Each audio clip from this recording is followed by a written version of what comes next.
Hello, Waliu. Yes, we are now live on YouTube now.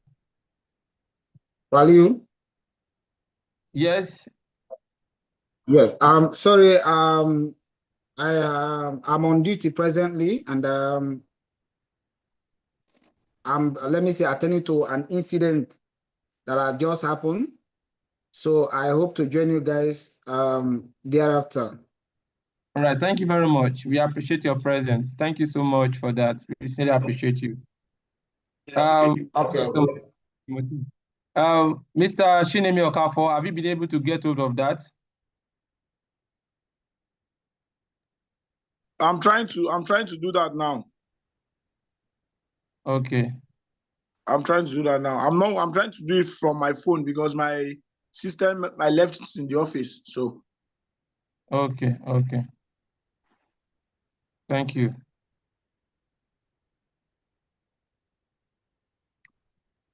As we were saying, we want to introduce the speaker for today's session.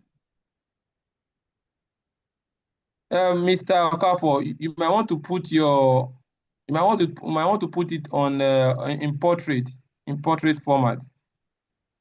okay.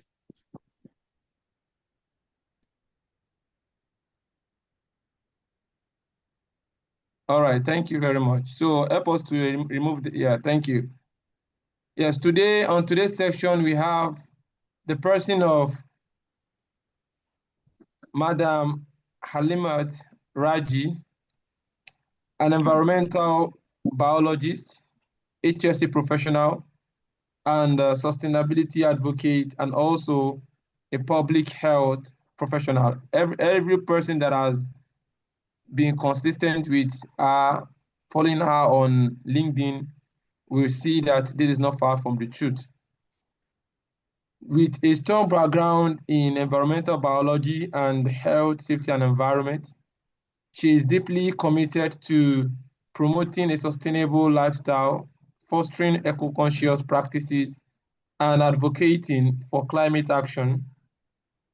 Our work spans across biodiversity conservation, ESG impact assessment, and sustainable environmental models, waste management, and the circular economy. Over the past years, close to half a decade, she has collaborated with businesses, entrepreneurs, government bodies, schools, correctional centers, and communities to drive sustainability initiative through a brand, that is Brahamos Global Enterprise. She has launched the reuse scheme, encouraging consumers to return used spice jars in exchange for discounts or new variants, an innovative step towards waste reduction and circular economy practices.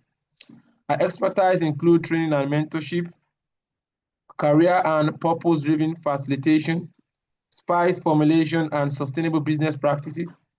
Beyond our professional engagement, she's actively participating in community reach, advocating for responsible environmental stewardship and sustainable living.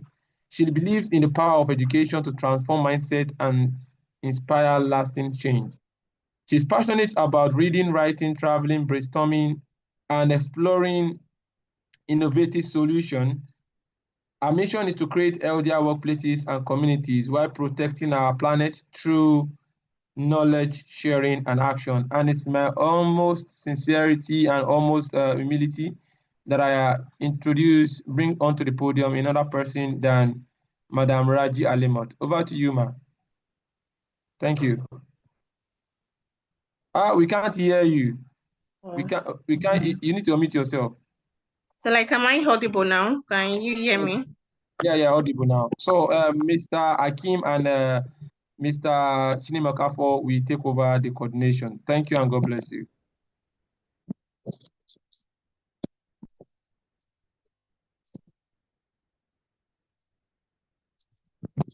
Hello?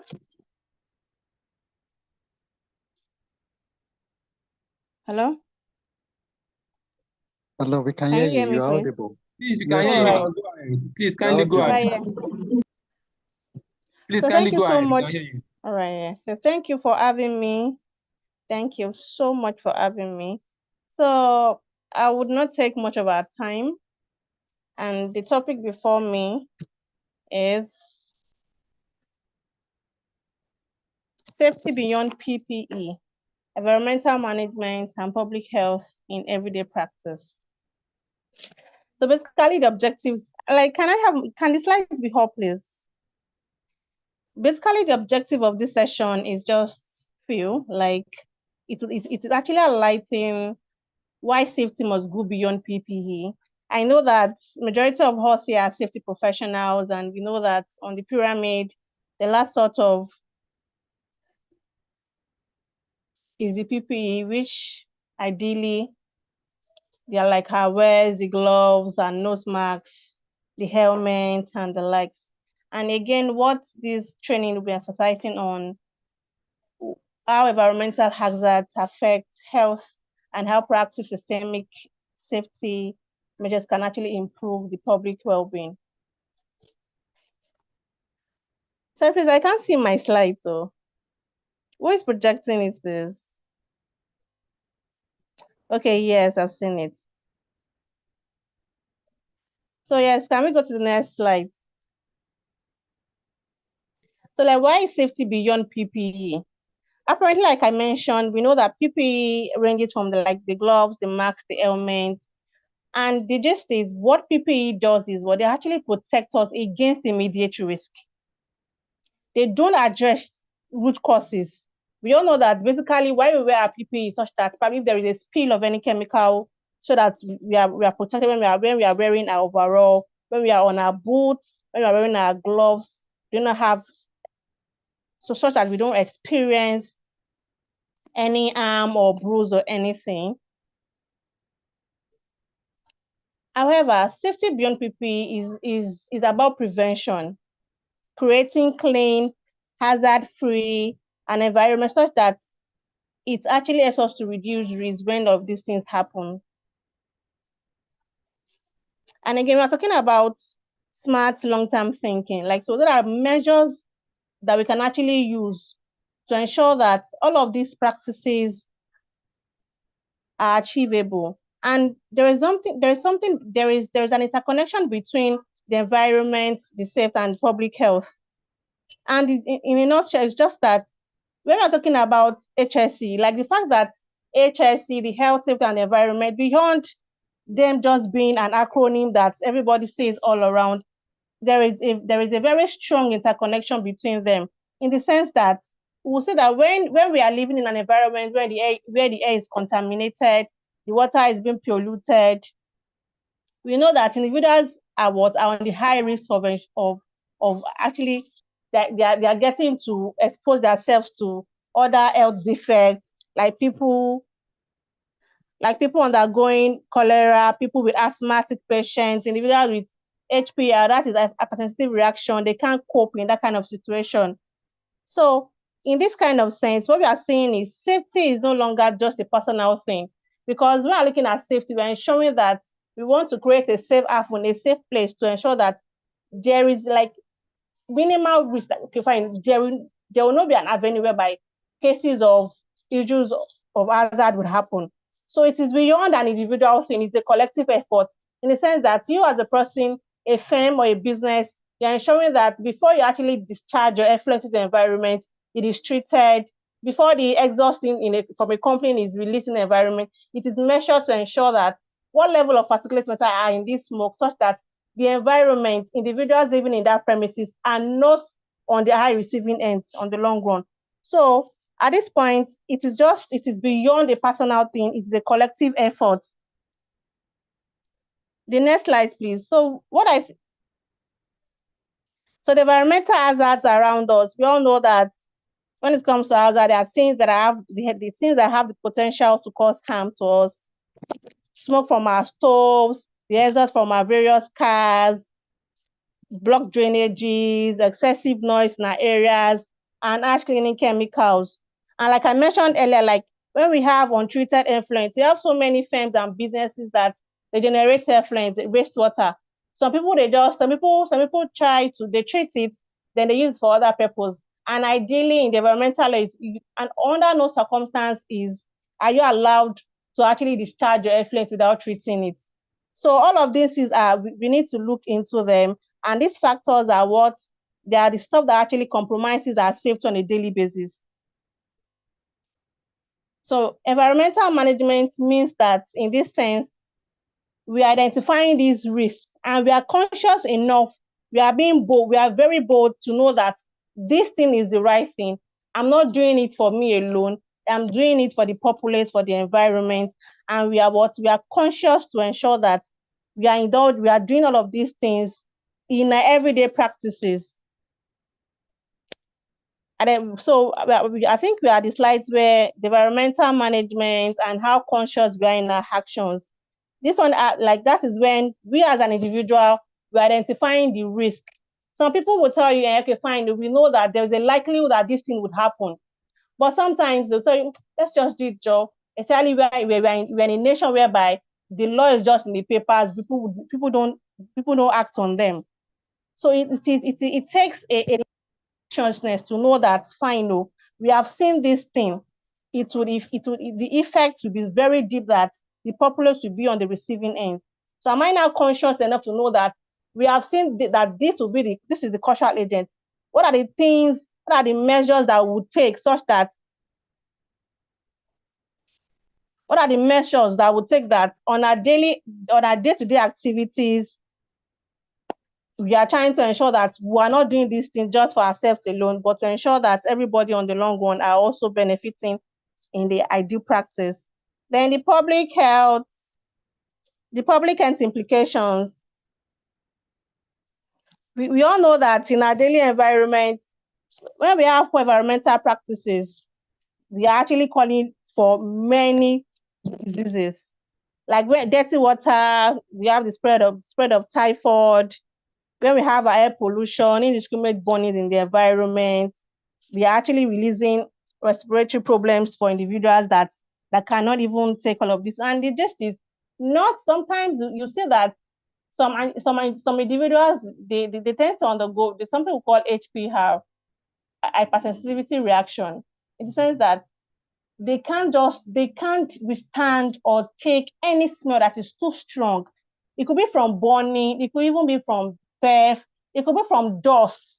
Or like probably, let's assume that a colleague of yours is opening a sack of a chemical in the room or where you're trying to mix a particular solution. From the dust that is actually coming out from that sack or anything, that person can actually get an attack from that kind of a thing. Individuals like that have they're on the high risk when it comes to public health implications.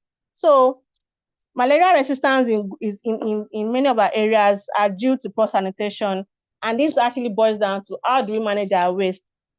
And one of the unfortunate parts that I've seen so far is, even now in Nigeria, you see that an individual is very sick, they've taken them to, even in children, they have gone to the hospital, they have administered drugs for them, and you notice that after giving them anti-malaria, you see that this person is not actually feeling fine.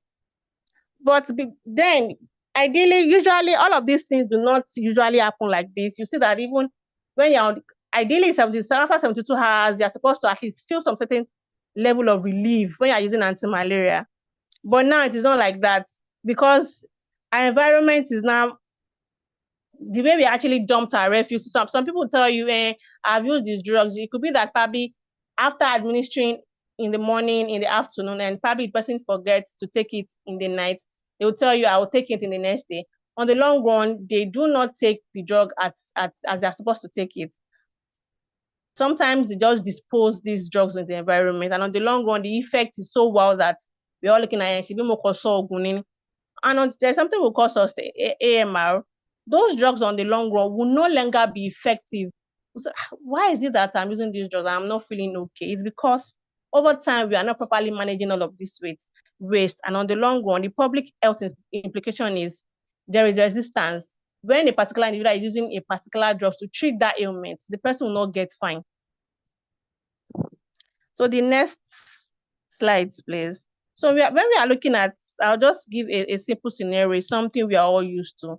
Majority of us stay in Lagos, anywhere we are. I know that one of the major problems we are facing is the ability to not properly manage our waste. Especially whereby we are living in a neighborhood where we have waste in our gutters, the water has been polluted, they just burn refuses anyhow without looking at what detriment would this be on the other person.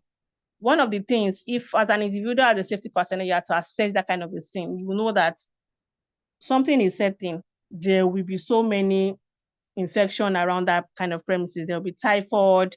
Individuals will tend to start battling with infectious disease. Breathing issues will occur due to when they have inhaled so many exhausts from the burning and all like that.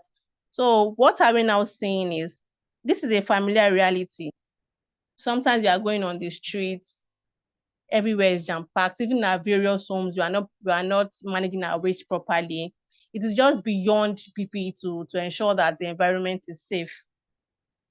In our various homes, many of us do not separate our waste, and we say that we are safety professionals. We are looking at ensuring that, fine, I'm at work, I'm ensuring that the processes in my workplace is safe, the processes in my own environment, like I'm not sure it is safe, because many of us still commingle our waste.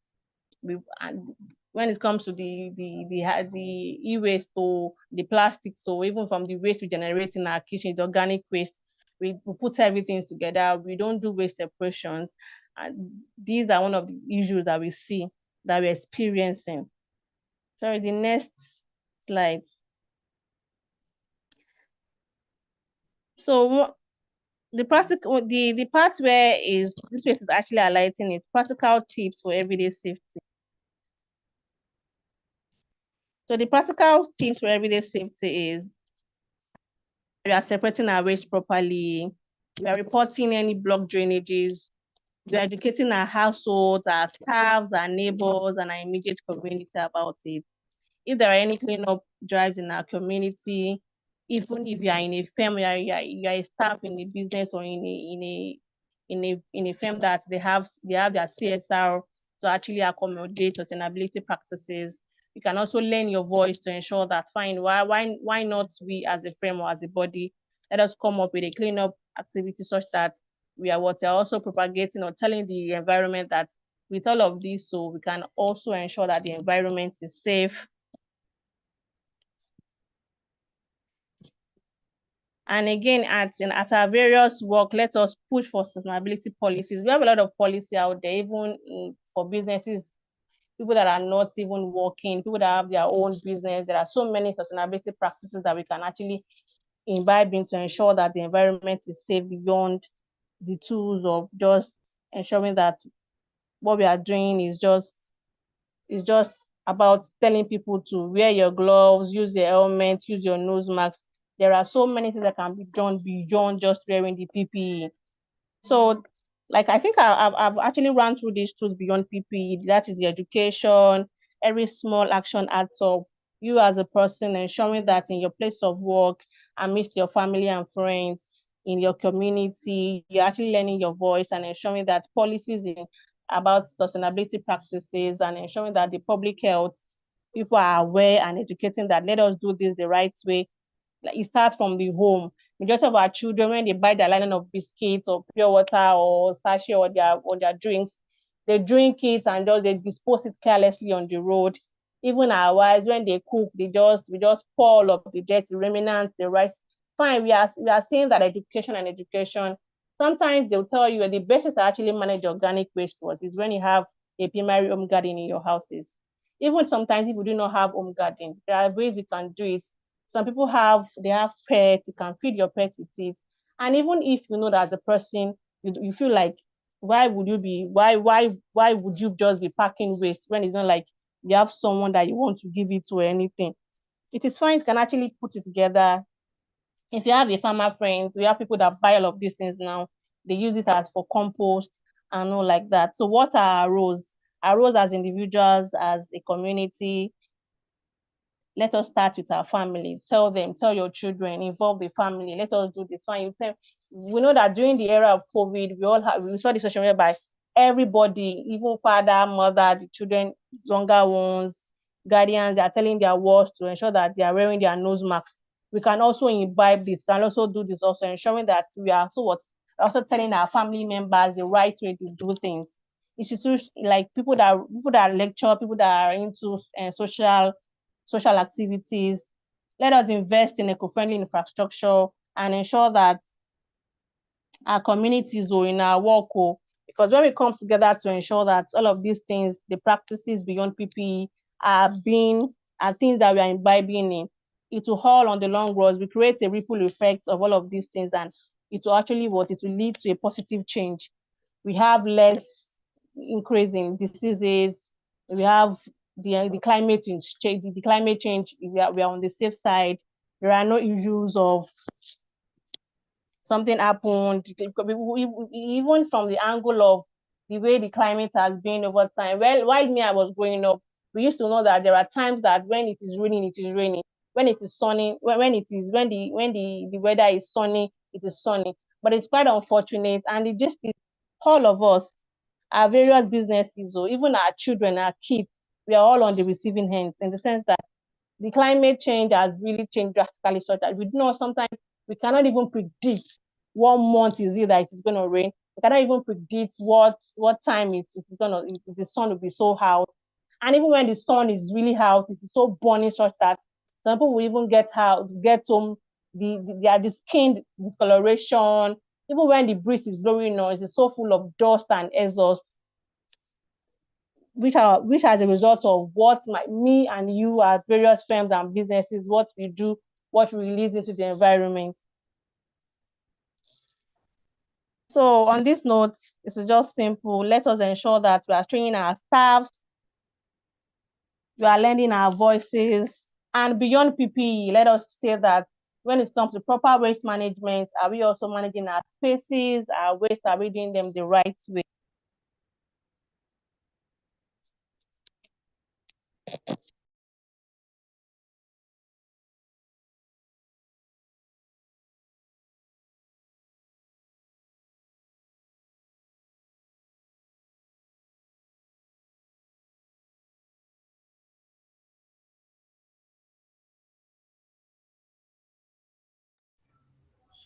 Yeah, hello, madam.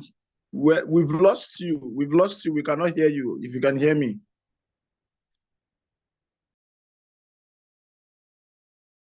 Hello? I don't know if you're okay. We can hear Hello? you now. Yes, we can hear you now, ma. Hello, can you hear me? Hello? Yeah, Can thank you you so hear me, much, ma? Madam Alimat, for the wonderful presentation. And I believe virtually every one of us, Madam Lima.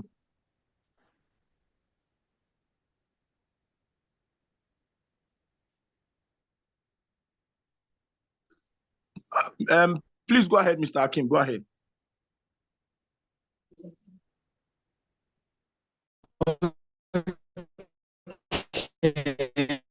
Mr. Okafor, thank you so much for the wonderful presentation that you made. And I believe every one of us on the call had learned one or two things. And I believe it is now time for question and answer. So please, if you have any question, any answer, any addition, any subtraction, and any reaction to what Madam Alima has taught us, so please feel free to raise up your hand, please. Mr. Okafor, can you hear me? Sir, please, can anybody hear me? Yes, yeah, I can hear you, Madam Alima. Hakim, Madam Raji, we just started hearing you now. Okay, because I felt that I was also lost at some point. Yeah. It must have been due to network. You're welcome back. Okay. Thank you for a beautiful presentation. Mr. Hakim already rounded off by saying thank you to you. So now the floor is open for questions. We have Mr. Emmanuel Oche's hands up. So Mr. Emmanuel, please unmute and ask your question or make your contribution. Thank you. Okay, good evening. Thank you, Madam Alimat, for the wonderful and short and impactful presentation. Thank you very much. So, like you actually made a point which I really agree to, that which you said safety starts from home, from the family. Yes, not having this safety awareness, like coming from a family, for instance, where someone does not have a safety background, the family does not really portray on the need of safety. That's such a fellow. Once he goes to an organization, the level of his compliance rate will be very low. I remember vividly last year, HSE week thing was climate change from compliance to commitment. So most times in an organization, people just try to comply to safety because they feel once they don't comply, it will lead to fines, punishments, termination of appointments, and all of that. But we are now proactive. We are safety professionals to go in depth and interact with them. That's why we have tools like programs like the BBS, behavioral based safety. We interact with these workers to let them know, look, oh, this thing we are telling you is not just for the companies, it's not just based on the company's policies and law, but it's for your own health and for your own benefit. We will tell them about the ripple effects of not being safe and all of that. Yes, thank you very much. Now my question goes like this. In an organization where you have a particular material for production, and it is being known that that production, that material comes with many hazardous effects. And as we are aware, in the hierarchy of control of hazard, the PPE is the least effective. The list of the list is least effective. And then in this point, we cannot, or the company cannot do away with this material for production. And one of the hazards associated with this material is respiratory hazard. Now, in this case, what can the organization do? Already, they are not willing to, prevent the usage of this chemical for production. How do we come as the safety officer to ensure that the level of hazard caused by this chemical is reduced to ALARA as low as reasonably acceptable? What do we do without affecting the production as safety officer? Thank you. Thank you, everyone. Yeah, you're welcome. So do you have any other question? I would just want to note everything and answer at once. All right, Madam Raji, thank you for your presentation. My name is Chineme Okafor. I would like to make a contribution and ask a question. So I work in a company that pride ourselves by saying that we are a zero waste to landfill factory. So what that means is that we do not send any waste from our factory to the landfill. So we start by doing what we call waste segregation at the source. That's one aspect. Then coming from the aspect of quality, there's something we call first time right. When you make first time right, you ensure zero waste. That way your waste is minimal. And then every aspect of the waste we generate, we ensure that they are also put back into good use. Recycling, reuse, and what we call safe recovery incineration. So those materials that we send for incinerations, we send them through Lafarge.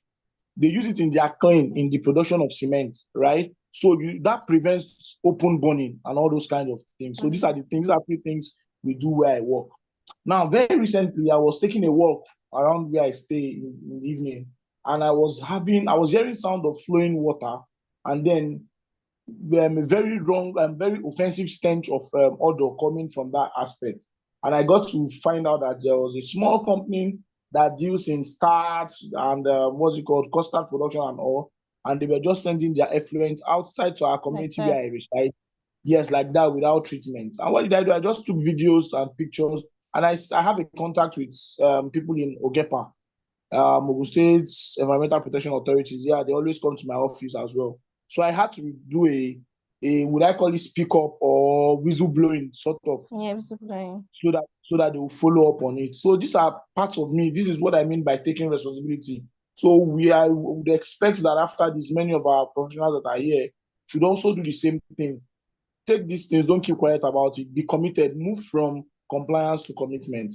But my question now is, This place in Lagos, this Ojota, this landfill that if hold up holds us there, everywhere will be smelling. What can we do? What can we do? Help us. What can we do in that aspect? Thank you so much, ma. Thank you. Yeah, you're welcome. Okay, yes, number 2. Then the first, is that the 2 questions that we have? Emmanuel Ruki, please unmute and speak, please. Unmute and ask your question, Emmanuel Ruki. Okay, thank you very much for this opportunity. My name is Emmanuel Ruki. Actually, I have a contribution for the first one. The first one is most of us are safety professionals, but in our house, do we have any escape route? If there's a fire in your house now, what will your kids do when you're not around? Where do you place your key? The key to your door, your burglary, and the other door. Where do you place those keys if you're not around and there's a sudden fire? What will your kids do? I mean, if your kids are not fully grown. So those are things we as a safety professional should, tell our families, educate them, give them the orientation and the awareness when you're not around, because you will not always be around. That is for that. My question is, government seems to be very, very unserious about HSC matters. Sometimes if you go to a local government, you have HSC department, but their job is just to collect levy or whatever you want to do, and you are free to misbehave. Is there any way we can really hold the government accountable, on imagine I think there was a time they are carrying out they're running a pipe somewhere within just, I can't really figure it out again. And funny enough, our friends that are working there, they say there is no safety professional there. Everybody just do what they like. So you see, at the end of the day, you see some particles. Of course, you said safety without PPE, but though is also part of it. You will see dust particles on personnel's eyes and everything. No hazard, no nose masks. Then when you fall sick, they pay you for your whatever you've done for the day, and you go home. And this is a contract that is run by the FG, federal government. So is there no way we could hold this government accountable, even if you are not working for that partnership organization? I think that is all from me. Thank you very much. You're welcome. So that's it all. Then the 4th, do you have any question again? So yes, from the first, maybe I'll just go ahead and start answering them. So from the first person that says that in the situation whereby they have one of the product that they use in running a production is a chemical, and we know that the adverse effect of such is respiratory related. And yes, what they can do is just tell the people that fine, ensure that when you want to open up this chemical, use your PPE, ensure that you're on your nose mask, which right, that might not actually solve it, because sometimes, like I mentioned, PPE is just like it takes care of the immediate hazard, what's such that this thing will not happen. It doesn't undo or take care of the root cause. So I would say that the safety manager in such firm should actually identify that fine, in this place, so probably there is an individual that has allergy or deal with so. And now, even the PPE that we are using here does not solve or prevent the effect of this thing. So it could be that, first could be that maybe they will have to look into what other ways can they use to actually ensure, because I don't know the right way to use, because I was at Beja Paint I think last week, and I noticed that they have 2 factories. They have a manual production firm and they have the automated firm. The automated firm actually does a lot of things such that when they take off all of the materials to it, there is no man doing it. They just put all of the raw materials there. And what I noticed is in the automated realm, in the automated running area, there is how I say, the iota or the rate at which hazard or there's an unsafe practice is so minimal, because everything is controlled. So this kind of firm, for the first person, I don't know if your firm actually have such, such amenities or such tools. But especially whereby you don't have, what they would do is still ensure that individuals that are working in those aspects or in those areas still ensure that they are running or they are wearing their PPE, and there is change in handling process, such that probably if the way they pour it or the way they position the chemical bag is a particular, maybe they might need to change such that the effect will be minimal. If you are still running a manual production, a manual like processing area. So if it is a situation whereby you have it being an automatic, the effect will be minimal, such that it is under control. This is the machine that carries it. They just only hook the mouth or the tip of the bag onto a machine, then it takes it with the machine all and on till the final process of that chemical. The end, they are not using it anymore. So in such case, that is what can be done. Ensure that the manager in that firm speak up, identify that there is an issue. Beyond the PPE, what can we do? It could be that they will have to change the location, or they change maybe the way they pour out the chemical. They might have to change the system. Maybe if they want to pour it out, they open it and just use a bare hand such that the dust be all over the place. It might be that they might actually look into different method of taking the chemical out of the sack such that the effects will be minimal on the individuals or those working in that working space. And the second person that was talking about the Ojota, Jerry's.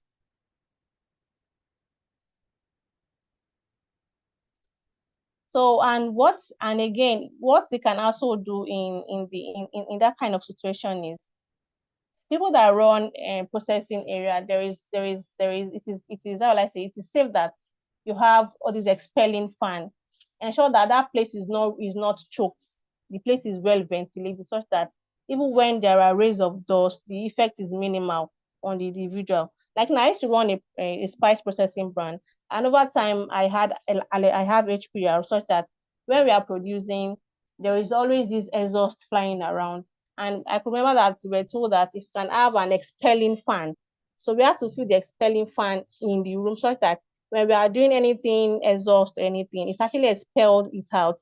And ensure that in that kind of area, ensure that the ventilation is cross, in the sense that it is not just one window that is there.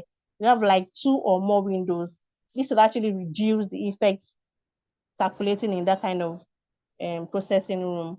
And for the Olusosun, I'm not sure that you're aware that Olusosun, there is actually how will I say, there is a partnership between Zoom Lion and Loma.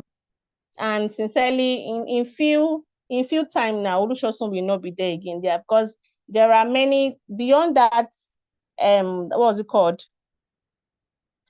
Beyond that, the what's it called? The Olusosun, that place that is they are pouring dirt at Ketu area. There are other areas also. We have one around Ikotun axis. There are one around Ekpe. So that one at Olusosun is very soon.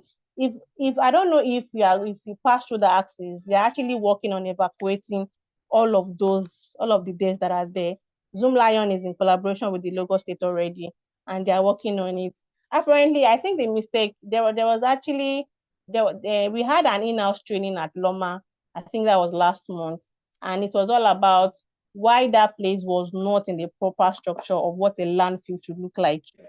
Because if it was in the right case of what a proper landfill should look like, the stench smell would not be that much, like it will not be that strong.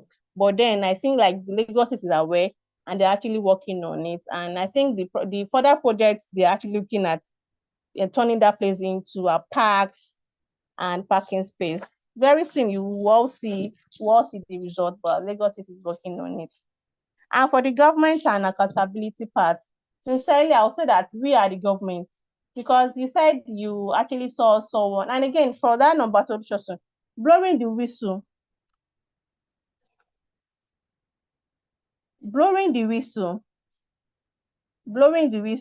it is a key thing. Blowing the whistle is a key thing. Whenever you are seeing anything around you, you notice that a particular person, it could be an area, it could be a business in a particular area where you live, or even if it's your own firm and you know that fine, you are sustainability inclined and you feel like maybe your HSE manager or the person handling it is not actually taking it serious, you can actually blow a whistle, or just with the person and tell them that you feel like this is the proper way to do things. And like I said, when you're actually assessing the root cause of a thing, you know that fine, this is where we are heading to, and this is the likely result that we'll get. for the government and accountability part, sincerely, we are the government too. And I feel like in that case where you said there is I think the question was there was something was going on, right? And the right, we're asking that there is no HSC personnel. Yes, we know that sometimes the government, we have staffs now, they have staff that actually works and do all of these things for them. When they all go out for what's it called, they go out for examination and all like that, they don't do all of these things the right way. Yes, that I saw. Yeah, that's it. There is no landfill. Like that's what I said. Like the Olusosun was not created in a landfill setting. They're just dumping refuses. They are dumping, and we know that the leachate that comes even from the waste that we generate in our own house is just normal individual waste. To not talk of where 13,000 tons of dirt are being generated almost every day. So it is expected. It is expected. It is not in the right structure of what a landfill should look like. Well done, ma. Thank you very much. I think we have Mr. Kingsley. His hand has been up for some time now. Mr. Kingsley, can you unmute now? Yes, I can. Good evening, everyone. Good evening. And thanks, Afolabi, for your comment just now. There are a few points I wanted to add to what Madam have said earlier on managing the hazard effects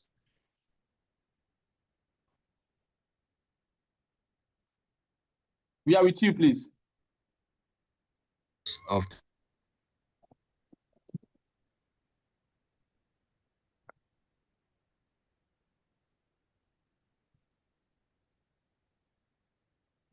that Please, is used in the industry. So I he didn't lost provide you. details and the size of them. But what I would advise him as a HR, can you hear me? Can you yeah, hear we me? can hear you now. I We think can hear you yes, now. Can we you hear lost me? you earlier. Hello? Yes, you're Yeah, we audible lost you now. earlier. Okay, apologies. My apologies. So what I was trying to say is he should, apart from the hierarchy of controls, elimination is not possible like he has explained in the question. And Afolabi have mentioned the engineering controls. So I won't bore us. There are other details he can actually apply on. Madam have talked about protective equipment. He should also think about administrative controls, right? As a HSC professional, he should do a proper and integrated risk assessment of the facility and bring in the chemical composition of the material that they are using, do a detailed risk assessment, health risk assessment, itemize areas of exposures. If they want to do a handheld respirator personnel assessment, that's fine. Uh, Maybe do a passive sampler monitoring to evaluate personnel impact on workers, and then possibly suggest if they could employ more workers and do a rotation base. So there are different strategies, and he has to bring in this suggestion at management level. It's not something you discuss at grassroots.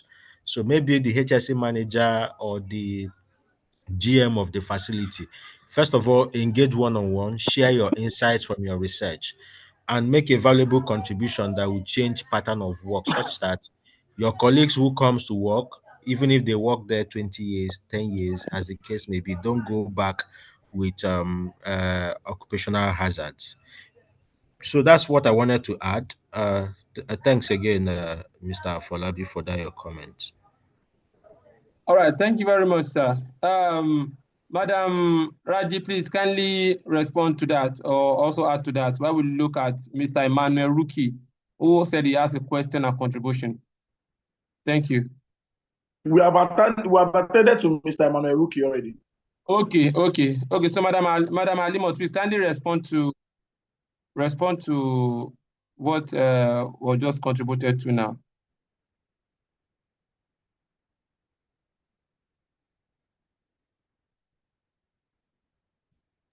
All right. Any other question, contribution to the discussion? Okay, so I have a brief contribution to make to also help Okay. the person that Hello? talked about Yes, all right, from ma'am. what he said, yes, I couldn't get a hold of his name. I would say that engineering control is actually possible also, like it is really possible, because just that when they install all these local exhaust ventilation system, like I said, so it actually helps us to reduce the effect of the dust and the how the individuals that are working in that area will be affected. And like I said again, the HSC manager in that firm should actually should meet with the right people.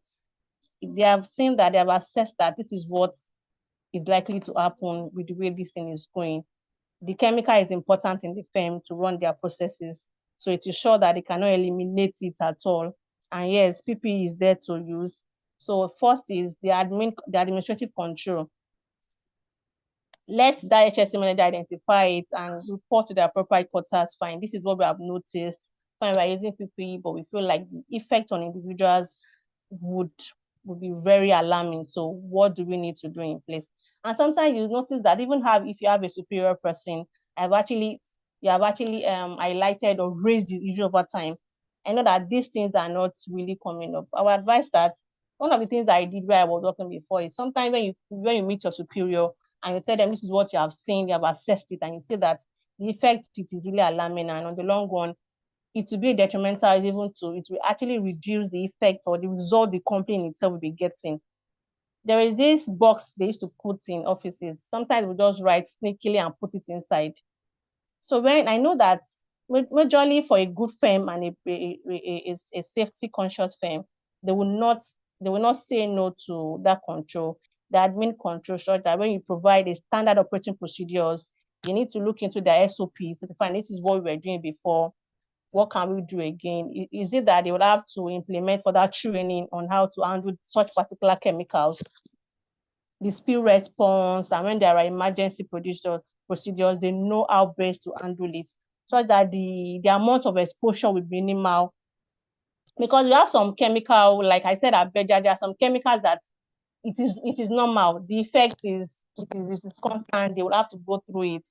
They just have to go. And again, sometimes for a kind of a chemical substitution, but it all depends on, like I said, some chemicals are no gray area. It is most that they use it in such firm.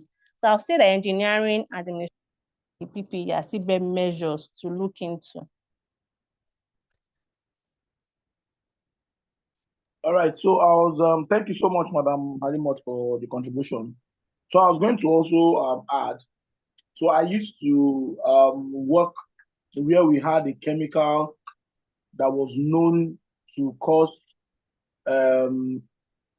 impotency to men. That chemical is called sodium perborate, and it's used in soap production. Now, if you know what happens there is that while other chemicals came in powder and in liquid form, mind you, you need to also identify the mode of operation of these chemicals. How do they interact with human beings? Do they come in by inhalation? Do they come in by absorption through the skin, or by inhalation when you breathe it in, or by ingestion? These are the three routes of entries.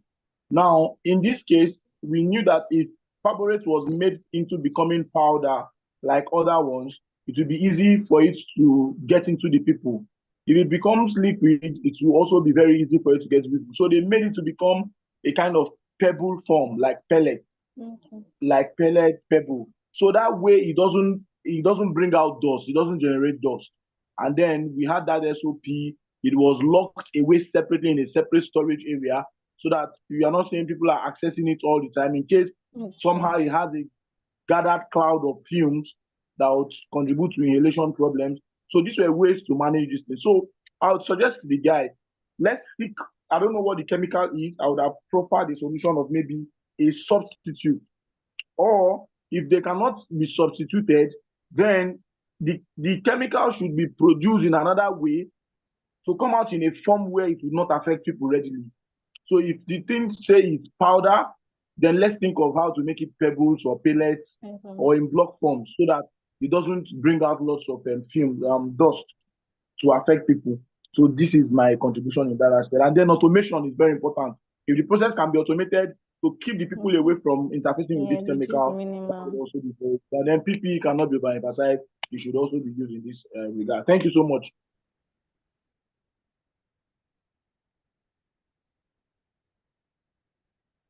All right, thank you very much, sir. And let's go to Mr. Ronald. And that will be the last for the day. Mr. Ronald, please kindly unmute. I think it's the first time we'll be hearing you speak. Okay, thank you. Thank you so much. Thank you so much, moderator, and all the speakers who have spoken. Mine is just to add on one thing pertaining the safety culture. All said and done, I think the bottom line is the safety culture. So once we have a good safety culture, even if we have the administrative, the engineering, I think the bottom line that we should be able to stress as much as possible is the safety culture, so that at least the people will be working there, they appreciate the fact that once everyone is safe, the company will be able to achieve their goal. Thank you so much. Back to you. Thank you so much, Mr. Ronald. Madam Alimat, you have something to say before we go to the last person? After Mr. Goodluck, there will be no other contribution. Thank you. Madam Alimat, you have something to say about that? Yes, the first person that asked the question, I noticed that I was unable to actually note out the question very well. I think the person that was talking about the government and accountability part, I missed out. So I'm sure that I was not able to answer that question. So I wouldn't know if you can actually just realize it or maybe type it in the chat box. I'll just read. All right. I think we are having more of contributions, meaning that it's a very open topic, and I really love the level of engagement. It means that people were really listening to you. And the last but not the least, Mr. Goodluck, please, can you kindly, Engineer Goodluck, can you kindly unmute now, sir? Okay. Let me say good evening to everybody on this call. I've been keenly listening to the topic since. We know safety is everybody's business, but there are some attitudes in the industries which are difficult to curtail. And that is the attitude of say, this is how we have been doing it. We know the topic is safety beyond PPEs. So if we are able to curtail these attitudes of saying this is how we have been doing it, definitely we are going to reduce a lot of incidents. You see, the safety initially, or in those days, let me put it that way, safety was not really recognized as it is today, because so many persons have gone into safety, has gone into research, has gone to review several incidences, and have seen a lot of issues that are happening and how to handle them. You know, in every chemical that you use for your operations, there are always MSDS, Material Safety Data Sheets. In those material safety data sheets, there are instructions, there are procedures of handling such chemicals. They also recommend the kind of equipment you use. There are some you will need to wear a kind of, just like a rain cape, to shield your body, shield your hands, and shield your face. There are some you wear masks to protect your nose from inhaling. There are other things you wear on your hands and your body to protect ingestion through your skin. And several companies also, they do not put in place the procedures, because apart from the MSDS, the establishment is supposed to put in place a procedure of operations for whatever you are doing. But most people don't look at that. They just look at what people have been doing, say this is how they do it, and that is how they have been doing it. It is important to put in place all those operational procedure and safety procedure of handling such chemicals. However, everybody working in an industry should always put safety in his heart, because it is everybody's business. And if you work safely, Your family will be happy to receive you back full instead of going home. Either you are choked and they may not be able to revive the person, or the person has a cut in the factory and the hand will be amputated. The family will never be happy. Even you is affected, will also not be happy. But when you follow the procedures, you follow all the rules that are put in place, and ensure that you use all that you're expected to use, which is the first safety measure, I think everybody will be happy at the end of the day. So let me just close here. And thank you, Mr. Degoke. All right, thank you very much, sir. And special thanks to our facilitator for today. In no other person but than Madam Raji Halimat. And there have been so many comments on this topic for a topic for us to have a discussion, and we have a lot of comments like this. Like I said, it means that people can actually relate and flow with it. And there are a lot of contributions. We don't have a sanitary landfill in Lagos. What we have are dump sites, so the trench is inevitable. I think that has been discussed about. Yeah. Mr. Folabi Ayuade also spoke about the hierarchy of controls when it comes to environmental sustainability and environmental practices, relating it to health and safety practice, because they work hand in hand. Yes, actually, even though environmental management system is a core on its own, there are a lot of aspects to environmental management that has a direct effect to health and safety.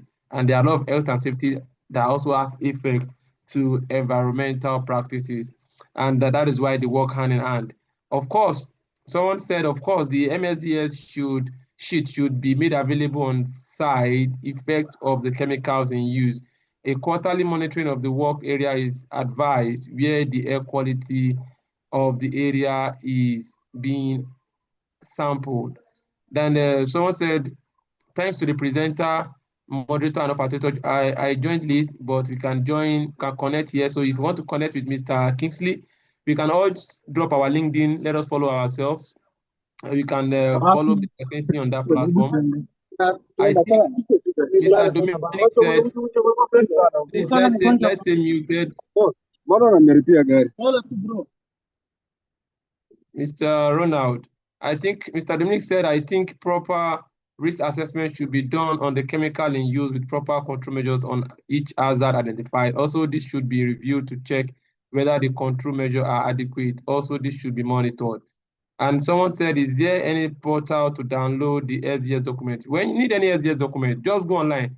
Just type SDS of so chemical or so this thing and put PDF in front of it, or DOC.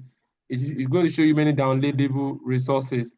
And from my experience as a sales professional, I have come to realize that in most firms where we have Indians at top management, we don't need to identify with any region, please. This particular platform has Indians present, different people from different regions. So please, we need to be very, we don't need to mention regions when giving examples. They tend to compromise safety. Please, sir. Hello, good evening, sir. Hello, please let me oppose you on that. I agree with that person's comments because it is terrible.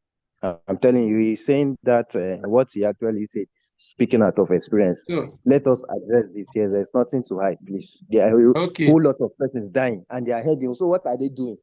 Please, let's address it. It's right on that. Please, thank you. We are not disregarding that. And that goes across. We have leaders. We have top managers that are Nigerians too, that are horrible too. We have Lebanese that are horrible too. We have people from the Arab region that are managers that are horrible too. We have different people from different parts of the world that are very horrible. The reason why we make mention to Indians is because we have more of Indian companies here, and they form a larger part of the companies that we see around. Yes, I personally address them directly. I personally have done videos about it directly. But what about our ministry? What about our Ministry of Labor and Employment that goes there to do investigation and they collect brown envelope and they don't report accident the way they are? So there are so many things to discuss about. This is the platform that encompasses. We can't start mentioning different people from different parts of the world. I've seen cases where Ministry of Labor and Employment, they are being told about an accident and they go there and they collect and they collect brown envelope and the accident dies there. There are a lot of stories. So don't let us make mention of just one particular region.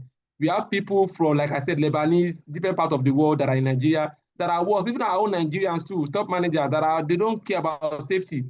Have a particular company that almost every week a worker his hand gets caught on the machine, and it happens every time. A very big glass company like that. But I don't want to make, so I don't want to take it. What I'm saying is that when you're on a live platform like this, we should be very careful of making specific, because when you say Indians, it means that you have the right that it's all the Indians. There are Indian companies too that are practicing safety.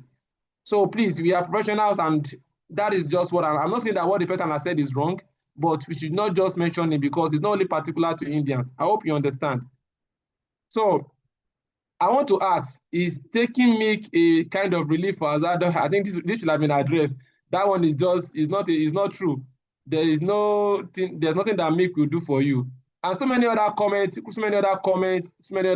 that we can't keep mentioning here. Yes. So many comments here. Thank you so much, everyone. I think it has been a wonderful session to even have us till now, 63 of us being here. I can't keep reading comments because of time. The time is fast spent. I believe we have Muslims here that wants to go out. Firms should look into their respective SOPs. It's key to a proper environmental management. Yes, very true, man. Our SOPs, let us review our SOPs to reflect the reality of what we have in these days. And a very big question that I even want to ask, but because of time, now that we are having serious war between Iran and Israel, and there is a project, and there is an action that took place overnight where the nuclear facility was said to be bombed. Well, even though there are claims that it didn't affect it, but what is the effect if it happens? The radioactive elements that are present in the facility, what is the effect on people on the environment? But this is not a discussion for that today. But I believe that is something that we should also be wary of. How far can it spread? How fast can it spread? Which region can it affect within that Arab region where the facility is? Because I've been following this particular incident. We pray that, yes, the only thing that we can do now is to pray. So people like us, there's nothing we can do. We pray that God will restore peace in that region because the effect has been enormous. Even the bombing and the whole thing has already caused a lot of environmental degradation, and I believe that we have effect on the global on the global ecosystem and it have global environmental effect. All this bombing to and fro and the likes. But this way we are going to end it for today. We pray that God restores peace in the world. We pray that the enemies who pretend to be friends, who pretend to be peacemakers, but actually instigating war, we pray that God put them in their place and take them off, because that is the only thing that I can say. Any person, individual or group that are actually the perpetrators of war, but pretend to be peacemakers, may God help us to take them off and restore peace in the world that we live in. Thank you, everyone, for joining today. Thank you, Mr. Olufemi. I can't keep mentioning names. Thank you, Mr. Adefela, always here with us. Even though you are our guest, you always come here to support us. Mr. Ejiro, Chinemi Okafu, and Akim, thanks for supporting. Mr. Peter, special thanks to our facilitator. In the coming week, we are going to share with you your certificate of appreciation for delivering this wonderful topic to us. In the coming week, it will be made available. Thank you so much for your time. And before we end it, we want you, facilitator, to give us a final take home. Madam Raji, please give us a final take home before we close for the day. Thank you so much. Are you there, ma'am? Right, thank you. Yes, I'm here. Thank you so much for having me. It means a lot to be here amidst you professionals and learned individuals. My own is, I'll just say that let's keep the momentum going and work towards a safer, healthier environment. Because sincerely, the environment we live in, we sincerely borrow the head from our children, which means that it is tentative. And we let us know that some of us still have babies, we still have toddlers as children. And ideally, everybody wants and ensure that they want their children or wants to actually live more than they have lived. So let us just hope that we are living an environment for our coming generation, a place where they are safe, where their activities are not ruined, and their health is promised. Thank you. Thank you, thank you, thank you, thank you, Mr. Silvanum James. Thank you, Mr. David Alabi. Thank you, everyone. Thank you, Mr. Emmanuel. Thank you, Mr. Henry. Thank you, Mr. Ronald, Mrs. Rolake, Mr. Ada Afolabi. Please, you can drop Mr. Olayinka. Everyone, thank you, thank you, thank you, Madam Tosin. Madam Tosin, thanks for joining. My colleague, Dov, thank you for joining always. Madam Ifunaya, my very good friend that I have not met. I think we have met once. Mr. Banigo Theophilus, you've not come around, though. You know you have unfinished business. Thank you, everyone. So at this point, we can unmute and let us thank our speaker. Wonderful. We are still 61 till this time. Let us unmute and thank our speaker for sharing his insight on this topic with us. Let's thank her. Sorry. Let's thank her. Let's say thank you. Thank Well, you very much. Thank you, sir. Thank you so much, sir. Thank you very much. Thank you. Kalu, Uche, Nagode. Thank Thank you, you. Thank you very everyone. much, for Mr. the great Wale. Thank you. presentation. Thank you so much, You're sir. welcome. Thank you, everyone. Very soon. So much, man. Thank Wait, you. before we go Thank you. off, Really I want to appreciate do an introduction. Before we go off, I want to introduce something to us. Thank you so Please, much. Thank you so much. please let us wait a few seconds. We are going to start a very wonderful series that is different from what we used to see before, and we title it. Please let us stay muted. Sorry, I just remembered now. And we title it Spark with Codar. We title it Spark with Codar. What does Spark with Codar means? Is like what do we call it? Please let's stay muted. It is an event where there is opportunity for us to win, but beyond just winning, is an opportunity for us to learn tremendously. It's going to be like it's professional field. Yes, let me call it that. Professional field is going to be like I'm very sure that many of us, father and mother's house. yeah, I'm very sure that many of us we've watched cowbell mathematics competition. I'm very sure that we've watched what's it called, MTN. What's this MTN that this man used to do then? Who wants to be a millionaire? All those kind of events. So we are bringing a package that is like that, where professionals will register, and we will have series of questions covering ISO, covering health and safety, covering soft management skills, covering emotional intelligence, covering various aspects of knowledge areas, subject matters that addresses professionalism. And these questions will pop up on our screen, and the fastest fingers that answer the question goes to the continuously goes to the next stage, till we have our winners. We are still going to do the announcement in the coming week. The first winner will be going on with 50,000 naira. The second winner will be going on with 30,000 naira, and the third will be going on with 20,000 naira. So as time goes on, we'll be bringing in sponsors. We can make it more, but the purpose, the main aim is not for the money. The main aim is to drive ourselves towards becoming extra competent at what we do. So this event that we have titled Codar Spark, we start very soon, and our first event will be coming up in July by God's grace. There is no formal registration. There is no kind of formal registration, just like the way you are here.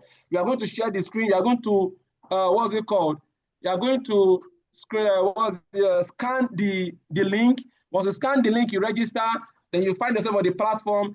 The question will be popping up on your phone, and you are responding just like Slido. Yes, I'm giving you the hints. I'm giving the hint because you are already here with us. It will just be like Slido. In fact, it's going to be a Slido that we are going to use. The questions will come up. When they pop up, you answer the questions immediately, and we are going to have a series of questions, like 20 questions. The first series are going to be our winners, and that will be going up at least quarterly. But we are going to start the first maiden edition that we're going to use to launch this very wonderful initiative. Like I said, and I keep saying, it's not about winning the money. Yes, it's not about who wins. It's about being prepared for the event. That preparation drives individuals to go and learn more. So beyond just winning a particular gift, you are also becoming more competent at what you do. And because that is what we are much more focused on at Codal Safety Consult. Our corporate safety consult is not all about come and do training, no, or come and engage us for services, for consulting, no. We are also focused on building capacity, building competency in the hearts and minds of our professionals. So we look forward to seeing you in our first meeting edition, which is going to happen anytime in July. I'm working towards sharing this. I'm working towards sharing the flyer now for us to see what I'm talking about. So we look forward to anywhere you see it, please kindly ensure that you share this across all platforms. Let's see how vast we are. Our major focus will be around ISO, but beyond just ISO, our focus also will spread across sustainability, across health and safety, environment, quality management, across soft skills management courses, mental health, leadership, and so many things will be used to set our questions. So are you ready to spark with Cordal? If you are ready to spark with Cordal, please kindly type yes in the chat room. If you are ready to spark with Cordal, please kindly type yes in the chat room. Let me see the energy. Let me see that we are ready to join this wonderful edition that is going to drive professionals. It's trying to give us engage. Yes, it's going to be educative, but it will also be fun. Let us be ready. We are ready to spark with Cordal. Thank you, everyone. And our first meeting edition will be happening this July. Anytime we post it on LinkedIn, please kindly like, share it, and let us meet and let us see how far, how well we can all spark with Cordal. There are going to be 2 types or 3 types of events. The one is the one that will be, the first 3 is going to win. And the second one, we are trying to look at the platform to use. It's going to be more like Who Wants to Be a Millionaire, where you have opportunity to call a friend or to engage someone to answer the questions for you in order to meet up to a particular amount. Like we said, it's not about the money, it's about the process that will make you to get to that highest level. And I'm very sure that we will all be ready to support this great initiative. Our first meeting event is coming up in July, and I'm very sure that we are ready to spark with Waliula. Sorry, not Waliula. We are ready to spark with Cordal. Thank you, and God bless you. So we can all unmute once again and say bye-bye to ourselves. Thank you, and God bless you. Bye. Thank you Thank very much. you. Bye Bye. bye. Have a great night, friend. Bye. Bye. Thank you very much. Emmanuel Ruki from Oriki. Bye. Bye-bye.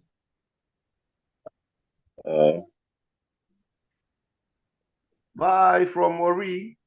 Thank you from Wari. Thank you. We are going to count from 10 to 1. 10, 9, 8, 7, 6, Mr. 5, Wali, 4, bye-bye. 4, 3, 2, 1. Bye-bye, everybody. Bye. Bye. Bye.